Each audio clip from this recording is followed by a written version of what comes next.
Good morning guys.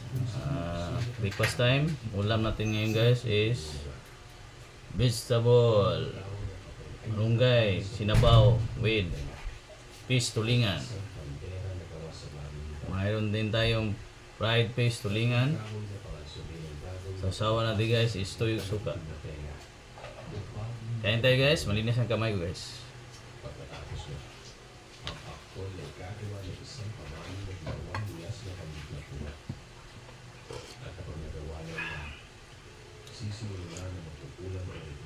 Sarap sabaw guys. Gulay. Pagkatapos itatapitin niya lang isa sa mga maliliit na kahoy. Uulitin niya ang pagtapik sa bawat kalso habang inuulit ang kanyang mga dasal.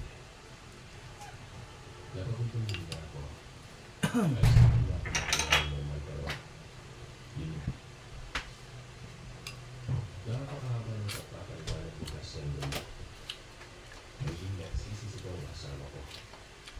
Tumakbo po ang Gilbert at pinulungan ko siya ng Tumakong ka. Para sa anak natin. Para sa pamilya. Tumakbo ko papalakas ng bilang. Hila-hila ang nanamada si Casendo niya. Pinalong ako ni Casendo kung saan siya dadalhin. Sabi ko sa kanya ay kilala ko ang nangungulap sa mga asawa ko. Tulungan niya ako mapagaling si Gilbert.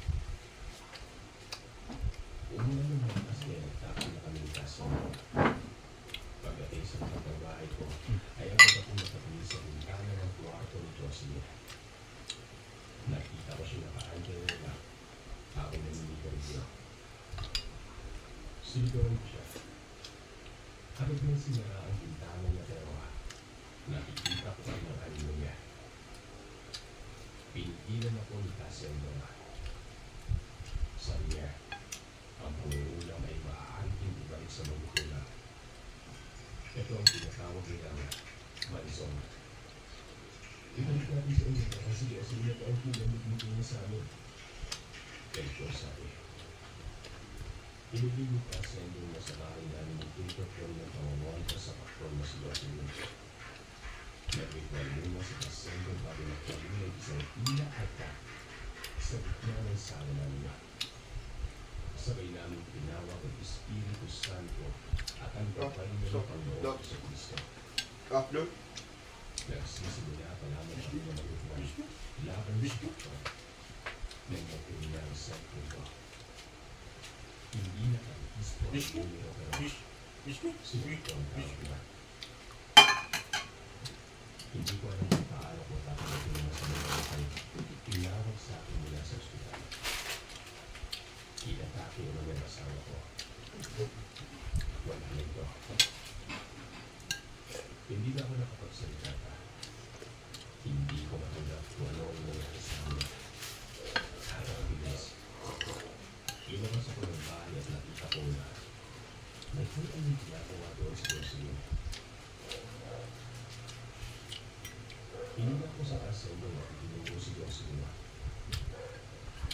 Napahawak sa dibdib si Casendo sa biglang sa ito. Isa lang ang nasabi ng kanyang mananamay. Nagrehayo tayo. Gusto ko pa sana siyang subuhin sa isa pero napakahirap gumawa na kung anong aksyon mo dahil natitingin niya na itong mga kalapit pa kayari. Ginawa ni Casendo na para makalma ko. At imbis na inahin ko si Jocelyn, ay nabigyan na akong bumalik sa lugar kung saan nahimlay o saan namatay ang mister ko sa ospital. Ilang araw akong walang tulog. Ilang araw akong nag-asikaso sa ospital na. Ibinalita ko lang sa mga kamag-anak kung pinigit ang nangyayari. Alam mo, Sir Seth, yung pinag-iinis ko sa lahat ay lumabalik sa isip ko si Jocelyn. Pagkabalik ko sa bahay, wala nang makasalawa. Ang hirap pa, hindi ko makareport ito sa polis na yun. Hindi mo tinatang nangyari kung nandito.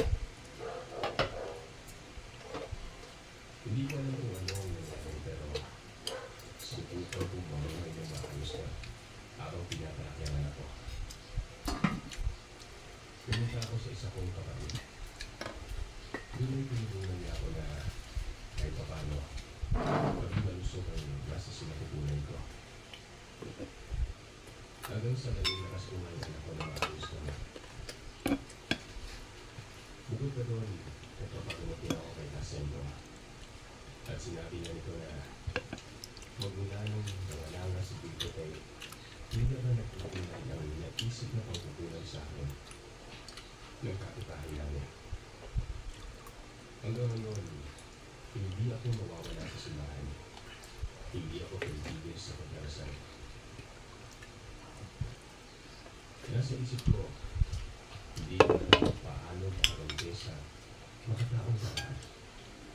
Pero naniniwala ako na ang lahat na sakripisyo ang nangyari sa akin na ang pangalaman ng mga magtabi sa kusiling ang kahit paano na nila.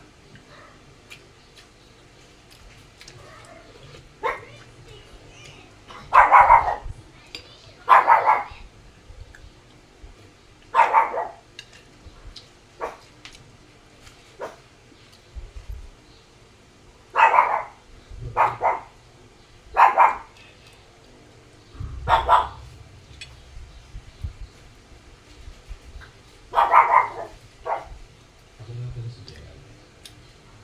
Naniniwala ko sa pagpunan sa kasama ng aking pamilya. Hindi ko rin yung bahay kay nakagsimulan mo na ako ng bata. Nakatira kami sa isang buong apartment sa Lepan. Hanggang sa lumikat kami sa Piao at umabot na kami sa Rizal. Wala kami sa maayos sa pagkakasin kakagawa ng aking mga mabilang. Tapos kasi sa radyo para makakuha at makabili ng kausulat. Kaya nakikita rin kami kapita na lahat ng paanan. Pero mas lahat ang aking mga magulang na ito ay nato sa sekundarya. Samantalang nasa ikaalam na pagkakalaman ng aking Okay guys, medyo nagutom si Trogsoy guys. natin sa trabaho. Sarap kasi ng gulay guys. Oh.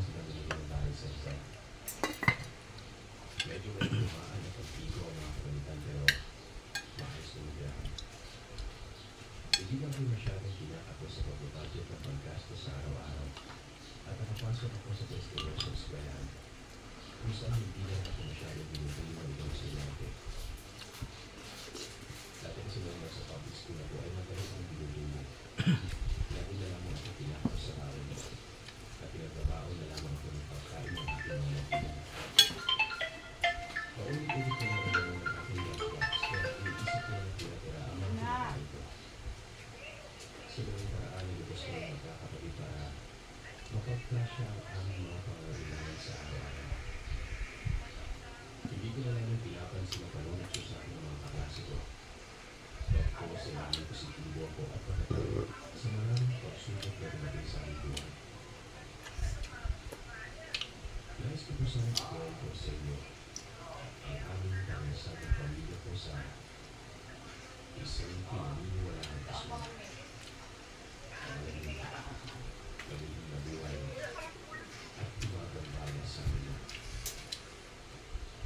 Nasa 22 taong bilang pa lamang ako na kung nangyari ang nakakapilapit ng kwento nito.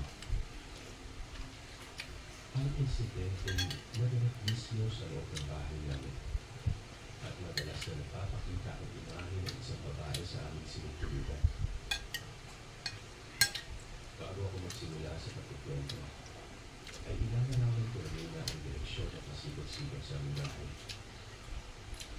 Pumapasok ka mismo sa main door at maglalakad ka rin diretso sa may sala.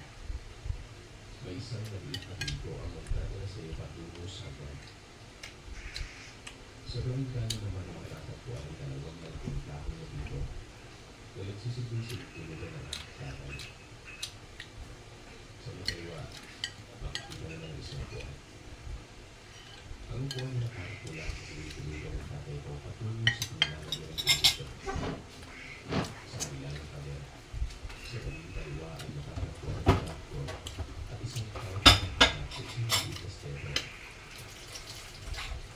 Kapag humiga ka, gamit ang iyong braso bilang ulo.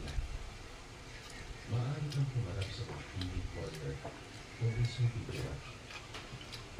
Sa galing pa ng TV corner ang nabasa ko ng mga kusina kung saan nagluluto ang ating mga. Ngayon nga, nasa loob ako ng ating pinipilinan. At katulad ng mga karuluwak ng mga gabi, nagigising ako sa mga kakaibang ingay na nabubula sa aking silid. Naririnig ko na lumalakagit ang salimbaman ay naglalakad sa kalaglaan ng gabi. Ipinikit ko ang aking mga mata at nakita ko sa mga lamang habang nagpupulari ako'y natutulog na. Kung ang lamang ng mga lamang ay naglasyang pinito sa mismong hapang ko at sa harap ng mata ko. Nararamdaman ko ang kanyang presensya. Umagal ang aking pagkila. Napako ako sa nabibigita ko at gusto kong sabihin sa aking kapatid na natutulog sa taas na bahagi ng kama. Pero natatakot ako na. Unti-unti akong sumilip pero hindi ko pa pinipinat na naging pagmulat ang aking mga mata. May nakita ko ako pinumali. Guys, full time na guys. Usog na. Nabilin lang na bag isang kuan guys. Fried fish tulingan. Hindi makaya busog na. Thank you for watching guys. God bless.